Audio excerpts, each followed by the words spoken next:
So this is the lecture for week 10, which is the second week of our monsters. This week we are talking about monsters in Emergent Legend. And so we're going to be looking a lot at the case of Slender Man. The reason that we're looking at Slender Man is because folklorists have done a lot of work with this particular digital legend. Um, it's interesting in that we can see exactly when he was created, and exactly how we can look at the evolution of that legend over time.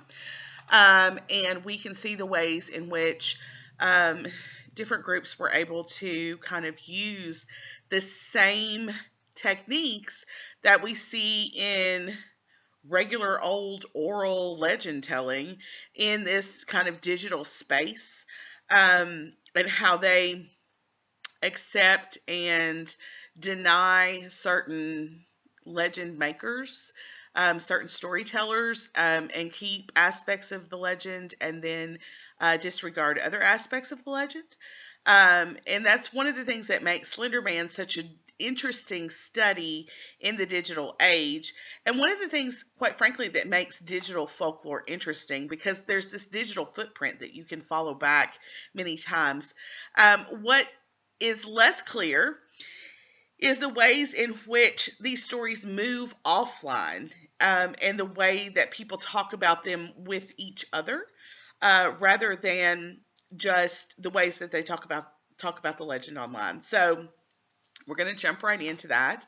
We're going to start first with Boyer's article, The Anatomy of a Monster, the Case of Slender Man. Now, remember from last week, Asama, talking about monsters, pointed out some, 6 kind of points about monsters that I think are really applicable here. He pointed out that monster is kind of a flexible, multi-use concept. We refer to a lot of things as being monsters. Secondly, he says that there is a moral as well as biological and theological aspect to the term monster. He says that it applies to human beings who have abdicated their humanity through their lack of empathy or compassion for their fellow man. He also says that something is monstrous when we can no longer understand it, when we cannot process it in our own rational minds, our rational sense. 5, he points out that something monstrous is something that's unmanageable, and it can't, because of its failings, do what it was created to do without causing chaos. So monsters are often dangerous, although they may not intentionally be so. Sometimes they are malevolent, but oftentimes they're not really conscious of. They just do what they do, and we perceive that as being monstrous. And Osama also points out that monsters are culturally based. They reveal what a culture values and believes. Now, Osama's article might come in useful to some of you in your research process. If you're talking about monsters, you can look at these different aspects of the monster and how it reveals what a culture values and believes to be important. Do that kind of functional analysis of whatever monster you're choosing to look at. So Boyer takes those 6 things and kind of jumps right in to the monster of Slender Man. And Boyer says that monsters show or reflect cultural fears, obsessions, and social or moral problems that express themselves in the body and the behavior of the creature. So by actually looking at the makeup of the creature, what it looks like, what it does, you can see what the cultural fears are. Number 2, monsters are older than history, and they are frequently animal-human hybrids. No one usually knows how old these monsters are or how long they've existed. Monsters are differentiated from cultural norms. They don't follow them. And they are often outside of them. There's something abnormal about them. Number four, they exist in the margins of cultural spaces. You could call those liminal spaces. Remember those in between areas? And I really think that the internet itself is kind of an in between area. It has such a profound effect on our life, but it's intangible, and most people don't understand the way it works. So I think you could look at the entire internet as being sort of a liminal space, and remember that folklore about liminal spaces and in liminal spaces abounds, right? We try to make sense of those kind of in between spaces, and we often do that through folklore. Um, and number five, Boyer says that these monsters rely on monsters that have come before them for their conceptualization. She uses the term bricolage here. That's a term that folklorists use when different things are put together in new forms. We use that sometimes when we're talking about folk art, where you take objects that have been used in other ways and you put them together to make something new. So she calls monsters a kind of bricolage where you take old things, old ideas, old forms, and you put them together to make something new. So there are a couple things that Boyer is doing in this article. One is that she's discussing legend formation. And she points out that legends are formed in the same ways digitally that they have been formed in real life. I do want to point out really quickly the term folklore here. What a term. Um, the term folklore is problematic for a couple reasons. One of those, who gets to decide what's fake? But secondly, when a scholar uses folklore, they're talking about narratives that are manufactured to have the look of traditional stories, but they don't actually arise in an organic way. All right. Legends that are considered folklore are often cleverly put together in order to appear to be folklore, something that is anonymous, that's passed around in communities, pieces of information that are transmitted from person to person. And the first time this term folklore was used was by a guy named Richard Dorson. And he was referring to some legends like Pecos Bill or Paul Bunyan. Paul Bunyan was actually a marketing tactic. So Paul Bunyan and Babe, the Big Blue Ox. And you may have heard those legends. They're not as popular as they used to be. But that was actually kind of a marketing campaign that was produced by a logging company, is my understanding. But this idea of folklore raises questions about authenticity. All right. And authenticity is a really sticky subject to get into. It is often difficult to determine or to decide who speaks to the authenticity of a tradition, right? Often authenticity is, people are trying to determine authenticity when they're outside of the culture that shares the folklore. And that's problematic. And authenticity is sticky because there's an economic interest in authenticity. People are often seeking out and willing to spend money on what they feel is an authentic experience. So the folks that are providing the experience are often economically driven to try to provide what the person spending the money would consider to be an authentic experience, whether that experience is actually authentic or not to the way that the culture would do it. And I know that that's kind of confusing. And it's a big topic to try to think about. But basically, you need to be really, really careful about making decisions about who has the ability to speak to the authenticity of a tradition. And that's one of the reasons that fake lore is really kind of a problematic term. Um, so Boyer is discussing here the ways in which the term group, has been redefined with the internet's use in legend creation. Um, when we're talking about group on the internet, typically a group is anyone who has a factor in common, right?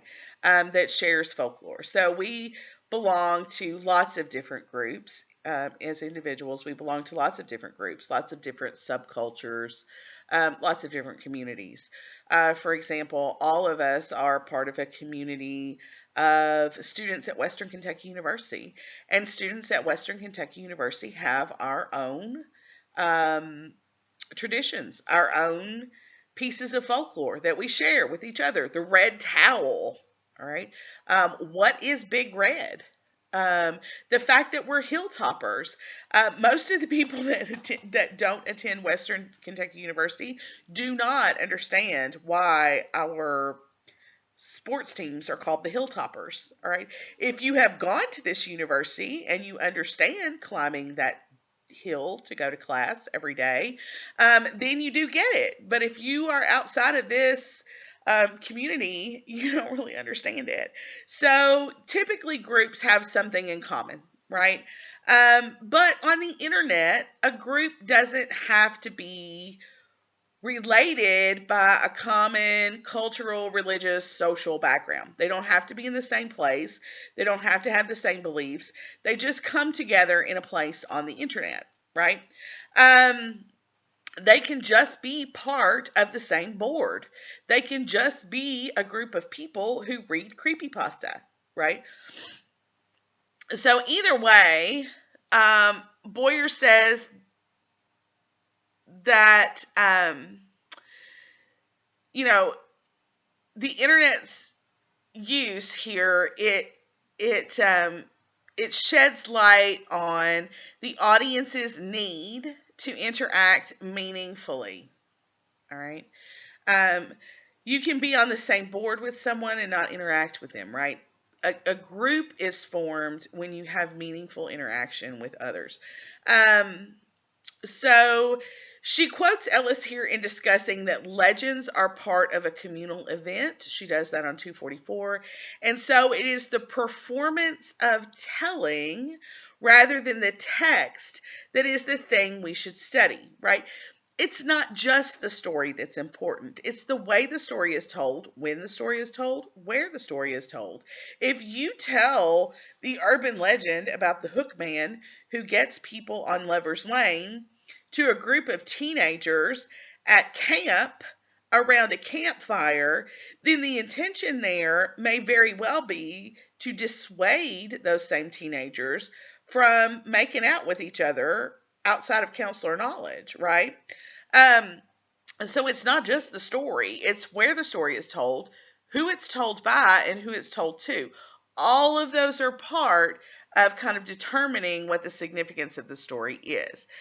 She points out that within Slenderman legendary, it's not exactly anonymous, right? We can backtrack the digital steps of that creation, although the internet does lend um, a measure of anonymity because you have a screen name.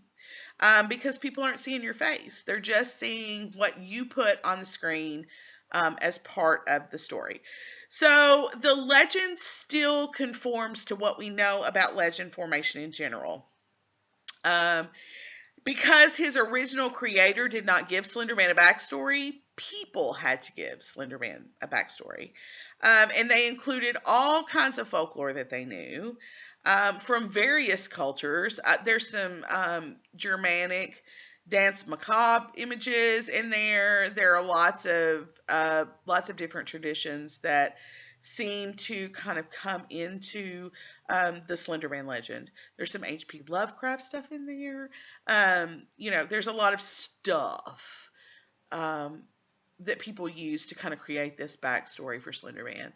So, one of the things that Boyer points out here is that some folks wanted to use some Norse elements in the Slenderman legendary, but other folks did not like that, and so they rejected that part of the story. For example, someone wanted to include Ragnarok in there, and the general group didn't want to accept that aspect of the legend. So it looks, Boyer says that the conception of the real, there has to be a conception of the real world. Like that has to figure into it. And that these things could happen. They have to be plausible. In this way, legends indicate events that challenge boundaries or what boundaries should be. And pay particular attention to Ellis's quotes on 245 and 248 with that. She also says that monsters are a symbol of social and moral questions that cannot easily be categorized. All right.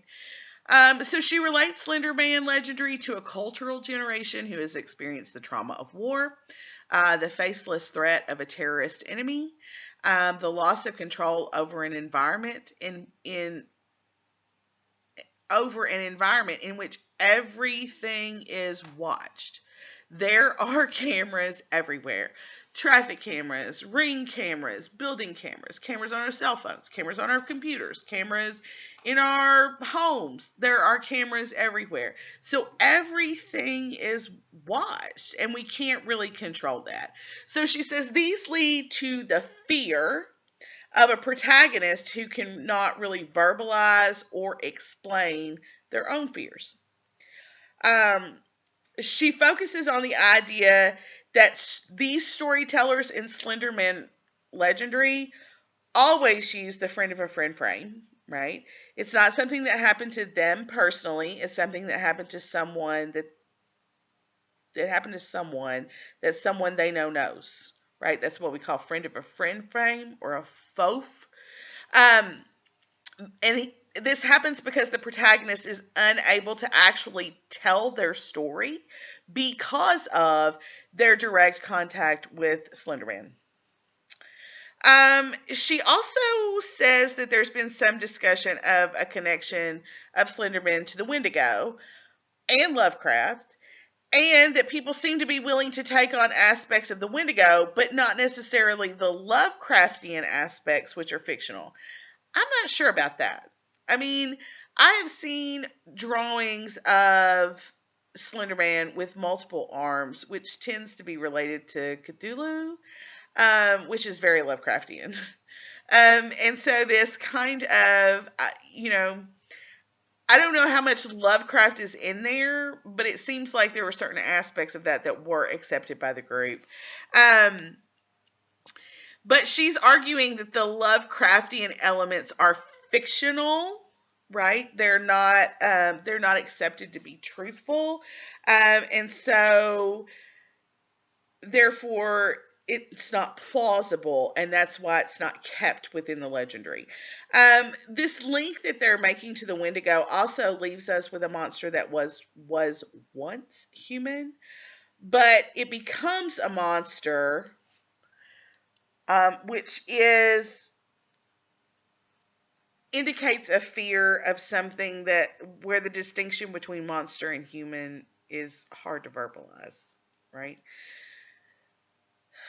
There's something very unsettling about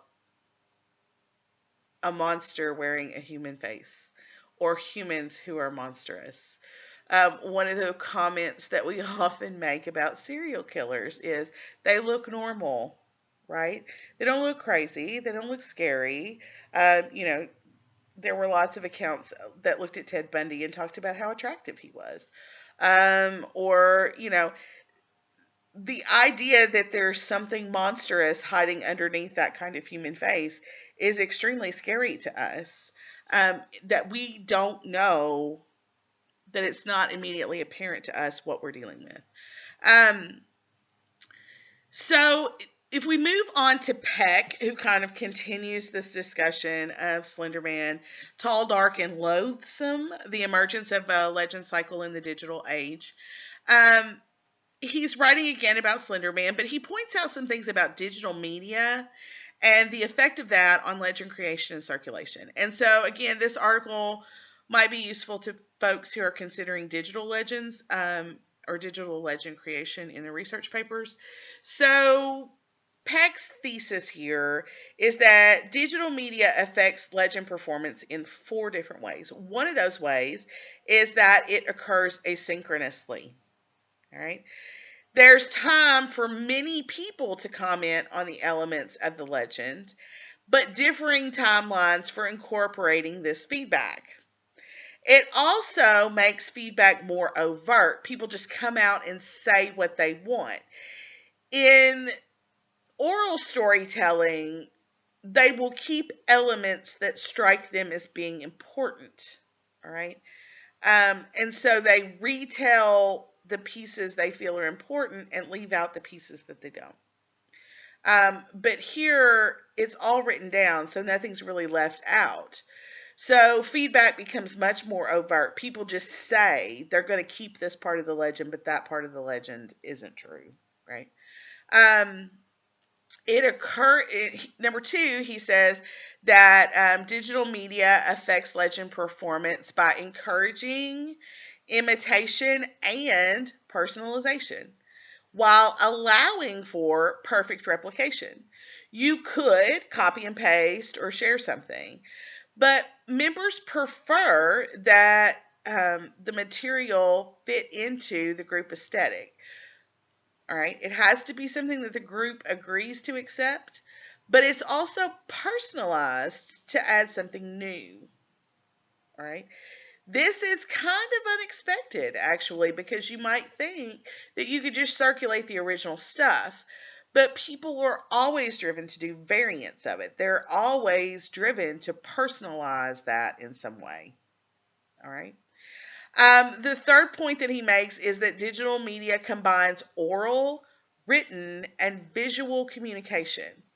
And it often does this in really novel ways. And this is entirely different from the ways that legends have been passed around before, where they were just oral, perhaps written, but most often oral. There usually wasn't that visual component to it. But in digital folklore, you see much more of a visual component. There were pictures of Slender Man. People created pictures of Slender Man. You see videos, right? And in a culture that values this kind of seeing is believing mentality, right? This visual aspect is a compelling part of this particular legend cycle. Um, and the fourth point that he makes about digital media is that participants generate shared expectations for the performance that enact group identity, even though the group is not physically present. All right. Typically, when groups are formed, people look around at other people to see how they're supposed to act. All right. And if they act in a way that the group doesn't approve of, that's made known to them. And it's made known to them through body language or through looks, or people quit talking to them or something, right? So typically, when groups are together, there's a different way of communicating what is acceptable to the group and what's not. The group may have rules. When those rules are broken, there are various ways of having those rules enforced, right? But participants in these online groups do the same things, even though the group isn't physically present. It's through their adherence to the ways that others in the group share and react that people learn how to be in the group. The rules might be concealed and they might be changeable, but people learned them as they participated in the forum, right? If your comments got ignored, you learned to make comments that other people responded to. And that may not have been a conscious effort, but people responded in that way. All right. So Peck concurs that much of legend creation for Slender Man, like Boyer said, has been done in the same ways legends are otherwise created. But he says that there are areas where differentiation occurs. Excuse me. And he says so Peck here really kind of traces back through the creation of Slender Man. And that's interesting, and we've discussed it, and I don't want to beat a dead horse. But he does bring up the stabbing that occurred in Wisconsin and the subsequent outrage over Slender Man, and by extension, legend creation and internet culture. So I really wanted us to watch Beware the Slender Man, which was a documentary that HBO did that interviewed the families of the two girls that perpetrated the stabbing on their friend in Wisconsin. And unfortunately, Western wasn't streaming it at this time, and I didn't get a response back to asking them to. So that's an oversight on my part. It was there. Now it's gone. So, in this particular documentary, I'll try to give you a quick rundown of it. The the two girls that perpetrated the stabbing did so because they wanted to go to Slender Man, and they thought they knew where he was located, and they were going to make this sacrifice, and then they were going to leave their families and they were going to go be with Slender Man in these woods. And as they did stab that one of the girls did stab one of their friends, another girl. The girls were very young, 12 and 13 years old, I think. And the young lady that was stabbed lived. She and her family did not take part in that documentary. My understanding of that is because they did not want her to continue to be victimized by this event that occurred. Right. So the documentary really focuses on the families of the two girls that kind of perpetrated the stabbing. And I usually ask students to record their impressions of the parents in this, both good and bad impressions of them. Um, you know, both of the girls had some issues with mental illness and some personality disorders that kind of led that line between reality and fantasy to be somewhat blurred. And so it's a really sad and interesting case to look at. I also gave you guys, because Beware the Slender Man wasn't able to be streamed this semester, I also gave you guys an article that was written by Dr. Tim Evans, who is a professor here at WKU in folk studies. I very much admire Dr. Evans. He was one of my instructors, and so if you have an opportunity to take any of his classes, I would certainly advocate that you do so because he's lovely. But he wrote this article for the New York Times, and it was written about a week after the stabbing. The article is called Ghosts in the Machine. And the media was kind of reacting to the stabbing in various ways, but there were lots of calls for parents to be more closely monitoring their children's internet use. And there were also calls for internet sites like Creepypasta to limit their availability to kids, or for this kind of content, like the content that's on Creepypasta, horror content, to be unavailable on the internet entirely. Haha. You're welcome to try. If you close down Creepypasta, it's just going to pop up somewhere else. But, apparently nobody was talking about that. So Evans points out in his article that this kind of content isn't new. And it is completely common for people to act out their relationship to folklore, even horror folklore. People act on superstition, tradition, belief all the time through religious ceremonies, crossing their fingers, celebrating Christmas, Thanksgiving, Halloween. The fact that we put up displays in our front yard. There's one here in town that has all of our major movie killers. There's The Shape, or Michael Myers. There's Jason. There's Pennywise the Clown. They're all there, right? People act out their relationship to folklore all the time, including horror folklore. And he points out that urban legends have always often had a horror component. Slender Man is no exception to this. And while Slender Man began in a photo, narratives became increasingly popular, and the creepypasta community came together to decide which narrative elements would be part of the story and which elements would be discarded after they were offered up in narratives. So, Slenderman is not different from urban legends told around the campfire of escaped mental patients, haunted places, or Bloody Mary, right? Um, the difference is that Slender Man is everywhere because of the power of the internet. And while he might have remained a local story in the pre internet world, which I realize that you guys don't remember, all right, but I do. Um, Something like the Jersey Devil, or something like the Mothman, or something like Garvin Bridge off of Richardsville Road here in Bowling Green is a Crybaby Bridge. Those are all local legends. They're probably not going to expand past Bowling Green unless they go viral on the internet and everybody gets exposed to them, right? Kind of happened to Mothman, actually. Um, the internet is what allowed Slender Man to go viral and be everywhere. And it was supported by the photos that accompanied Slenderman Legends. They came from everywhere. And it was significant that we could see him, right? Because we are a society that believes that seeing is believing, right? We privilege that kind of content. Um, so Evans points out that people have been said to act on folklore before.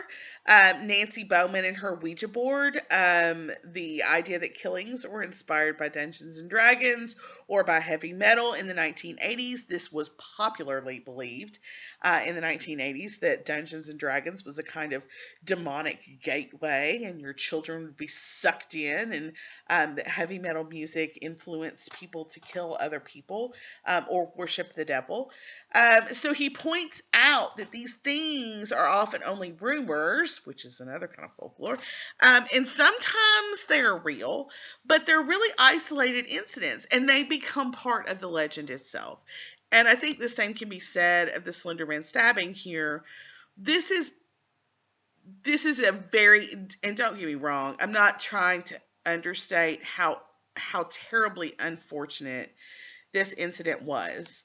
And it was unfortunate for lots of reasons. It involved children. It involved children who didn't have a super firm grip on reality or on the repercussions of their actions. It involved, you know, it involved a court that unfortunately decided to try these girls as adults. Um, and there are a whole host of reasons that this whole stabbing incident was extremely difficult and unfortunate, and really a horrible thing that happened. But it did have an effect on the Slender Man legend. And in some cases, it really caused people to step back and look and see, oh my gosh, this is what happens when fantasy crosses over into reality.